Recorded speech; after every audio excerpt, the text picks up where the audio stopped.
Inter de Milão, a subestimada ou a superestimada? Essa é uma pergunta muito boa sobre a atual Internazionale. Até a 29ª rodada do Campeonato Italiano, em que já podemos dizer que esse título é dela, e ela tinha marcado mais de 70 gols, comandadas pelo técnico Inzaghi, que tem uma maneira de jogar que vai muito mais além do 3-5-2 que está no papel.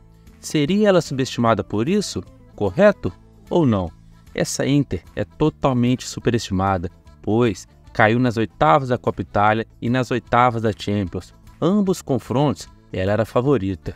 Viram como é complicado, olhando apenas para os resultados, dar uma sentença para essa atual Internazionale?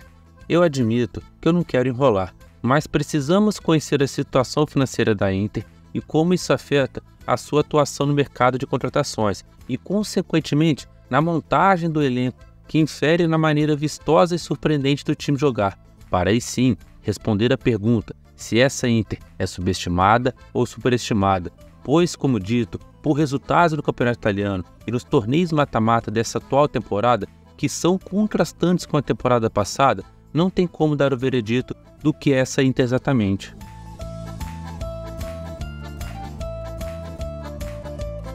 Lautaro Martinez, que veio do Racing em 2018 por 25 milhões de euros, valor que saiu bem barato por tudo o que ele vem fazendo com a camisa do Nerazzurri, ou os lucros das vendas de Hakimi e Lukaku, somados, os ganhos nas vendas desses dois jogadores foi de aproximadamente 64 milhões de euros, sem contar que ambos foram fundamentais no Scudetto conquistado em 2021, com Lukaku fazendo 24 gols e dando 10 assistências e Hakimi sendo fundamental pela ala direita no esquema de 3 zagueiros do técnico Antônio Conte. Não para por aí não, toda essa maestria da Internazionale nos últimos anos das janelas de transferências. Çalhanoğlu, que veio do arquirrival Milan, o veloz Thuram, que veio do Gladbach, e o meio-campo Mkhitaryan, que era da Roma antes de chegar em Milão. O que essas 3 peças têm em comum, além de serem titulares absolutos da atual Inter? É que eles vieram a custo zero. É óbvio que isso é muito bom. Qualquer clube do mundo sonha em acertar tão bem como a Inter nessas 3 aquisições a custo zero. E isso não é problema algum. A questão é que a Internazionale, de certa forma, é forçada a não errar nas contratações e sempre vender muito bem, pois o clube, desde a sua conquista da Tríplice Coroa em 2010, vem passando por vários problemas financeiros, trocas de donos e por aí vai. De 2010 até 2021, quando voltou a ganhar Scudetto com Conte, a Inter praticamente não existiu dentro de campo. Mal conseguia se classificar para a Europa League, por exemplo, muito por causa dos problemas financeiros que impossibilitava de montar times competitivos. Mesmo com esses últimos 3 anos muito bons dentro das 4 linhas, os problemas financeiros persistem e sempre afetando na montagem do elenco. A venda de Lukaku e Hakimi que eu mencionei anteriormente passou muito por essa questão das finanças, que a Internazionale tinha que fazer dinheiro, e isso continua atualmente. Antes do início dessa temporada, os titulares Onana e Brozovic tiveram que ser vendidos para ajudar a estancar a sangria nas contas da Inter. Ou seja, a Inter de Milão não tem esse poder de fazer loucuras nas janelas de transferências, como um Chelsea da vida. Por isso eu usei esse termo de ser forçada a ter maestria nas contratações, não porque a Inter quer, mas sim porque é a única opção para que não deixe as contas ainda mais no vermelho. E claro, é fundamental fazer movimentos certeiros nas contratações para que possa dar jogadores com alguma qualidade para Inzaghi desenvolver e ter um time competitivo.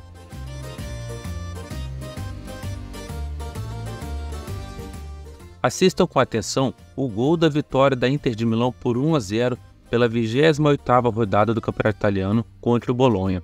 A priori, parece um gol de um atacante a partir de um belo cruzamento de um lateral. Correto?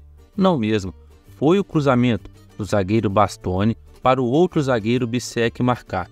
Vale frisar que não foi uma jogada fortuita, proveniente de um rebote escanteio, que o time estava no ataque ou algo do tipo.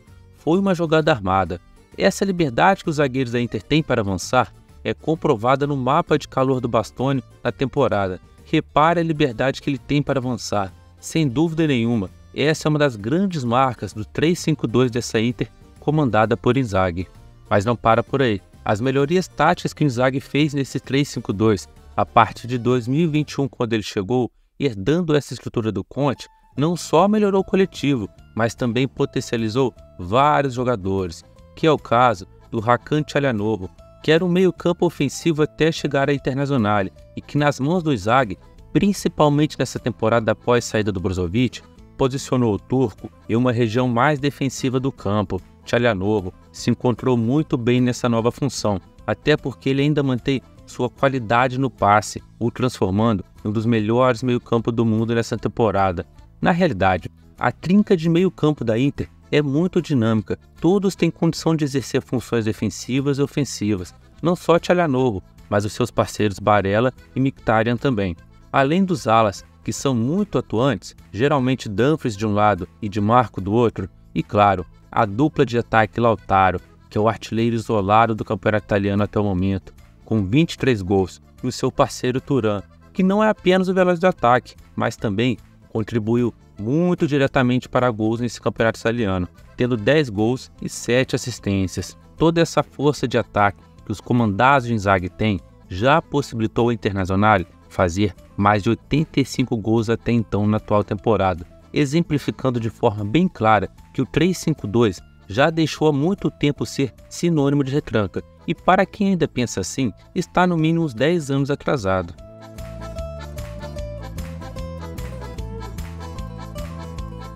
O que me levou a fazer essa pergunta no início do vídeo é pelo fato de como a Inter era retratada antes da eliminação na Champions para o Atlético. Até então falavam que ela estava sendo subestimada por toda a temporada que estava fazendo e não dava o crédito real para ela, até que começaram a colocar a Inter ao lado de City e Real entre os favoritos para ganhar a orelhuda. Mas a partir da eliminação nas oitavas para o Atlético, ficou estranho dizer que a Inter está sendo subestimada, ainda mais quando se volta para dezembro e vê a eliminação também nas oitavas de final, só que dessa vez em casa para o Bolonha na Copa Itália, ainda mais que ela foi dada como favorita em ambos os confrontos. Para quem quiser taxar essa Inter como um time que não está fazendo nada demais nas últimas 2 temporadas, essa pessoa vai ter um pouco de argumento. Ela pode falar que um time que sai nas oitavas nas Copas não merece reconhecimento e é que a campanha avassaladora nesse campeonato italiano só está sendo possível porque temos uma Juventus em reconstrução, um Napoli que perdeu o técnico e um time do Milan muito jovem, por isso que os nerazzurri estão nadando de braçada. Confesso a vocês que eu fiquei um pouco inclinado a pensar dessa maneira, que o pessoal estava vendo coisa demais no Internazionale e tudo mais.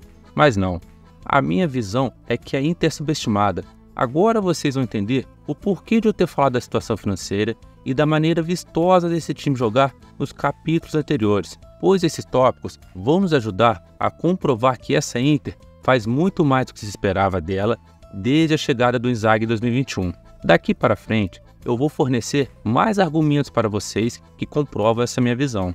Fazer 71 gols e tomar apenas 14 gols e somar 76 pontos em 29 partidas do Campeonato Italiano é muito mais que louvável, com apenas uma derrota para o Sassuolo, que está na zona de rebaixamento.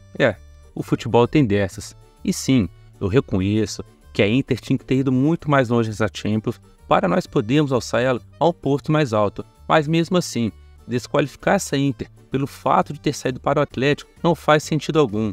Fazendo um paralelo com o Liverpool da temporada 19-20, que fez uma campanha magnífica de título na Premier League, mas que também caiu nas oitavas de final da Champions para o próprio Atlético, seria justo minimizar os feitos daquele Liverpool e dessa Inter nos campeonatos nacionais devido a essas quedas na Champions? É claro que não. Indo para a temporada passada, quem não se lembra da final da Champions? Quem estava desatualizado e colocava o City sendo campeão fácil, mas para quem viu o jogo, viu que a situação foi outra. As chances mais claras foram do Internazionale. Se não fosse a eficiência do Ederson e a ineficiência do Lukaku, o placar poderia ter sido diferente. Mas o que manda no futebol é a bola na rede e por isso que os ingleses foram campeões. Complementando os resultados da temporada passada, a Inter foi campeã da Copa Itália. Já no Campeonato Italiano, ela ficou em terceiro, bem atrás do campeão Napoli. Perceberam como os resultados foram contrastantes nas temporadas? Um ano bem nas Copas e abaixo no campeonato de pontos corridos. Já nessa temporada, foi totalmente ao contrário do ano passado. O que pode explicar essa questão da Inter não conseguir ir bem no campeonato de pontos corridos e nas Copas ao mesmo tempo é a falta de profundidade do elenco. O time titular é muito bom, mas as opções, principalmente do meio para frente, já caem bastante em relação aos 11 iniciais. Os reservas do sistema defensivo não deixam a desejar, como o ala esquerdo brasileiro Carlos Augusto, e tirando o Bastoni, os outros zagueiros se alternam muito para fechar a trinca defensiva. A alternância ocorre entre Bissek, Acerbi, De Vrij, Darmian e Pavard. Definitivamente, o problema na reposição é no setor de construção e ofensivo. Fratesi e Aslani, no meio, não conseguem manter o nível de Çalhanoğlu, Barella e Mkhitaryan, e os veteranos Sanchez e Arnautovic, no ataque, não são capazes de manter a eficiência de Lautaro e Thuram. O que corrobora para isso é que Sanchez e Arnautovic, somados na temporada, têm apenas 7 gols. Para um time que até então marcou mais de 80 vezes, a dupla de ataque fazer apenas 7 gols é muito pouco. A explicação dessa falta de opções melhores, principalmente no ataque, se encontra no que eu disse anteriormente, que a Inter de Milão passa por sérios problemas financeiros, e nessas condições, só de estar montando um time titular muito bom já é surpreendente. Agora, querer opções melhores de qualidade na reserva seria praticamente um milagre. E falar agora que o time titular é muito bom é fácil, mas ninguém imaginava que as peças se encaixariam tão bem. E normalmente é assim, os jogadores só vão se destacar individualmente se o coletivo favorecer. E essa maneira vistosa de jogar pode botar bastante na conta do Inzaghi. Antes de mais nada, pessoal, eu estou falando muito do Inzaghi. Sim, ele foi jogador, mas ele não é o mais conhecido que jogou no Milan, foi campeão de Champions e Copa do Mundo. Aquele é o seu irmão, o Filippo Inzaghi. O atual técnico da Inter é o Simone. Para quem quiser conhecer um pouco mais sobre o Filippo Inzaghi como jogador, eu vou deixar um link na descrição desse vídeo para vocês assistirem quando acabar, onde eu falo de centroavantes que foram de certa forma subestimados. O futuro é incerto para a Internazionale. Caso a situação financeira não melhore, provavelmente na próxima janela de transferências, os nerazzurri serão obrigados a se desfazer de algum dos seus principais jogadores, como Bastoni, Lautaro ou Barella, com o intuito de fazer caixa e equilibrar as contas. Mas por hora, o futebol praticado consegue mascarar os problemas financeiros. O que fica em evidência, dentro das 4 linhas, é uma Inter com destaques individuais, mas a principal marca dos comandados de Simone Inzaghi é o coletivo, sob um esquema de 3-5-2, que contém variações táticas que possibilita a Inter praticar um futebol vistoso e de qualidade, gerando resultados bem a mais do que se esperava mediante as dificuldades administrativas e financeiras. Por hoje é isso, até a próxima.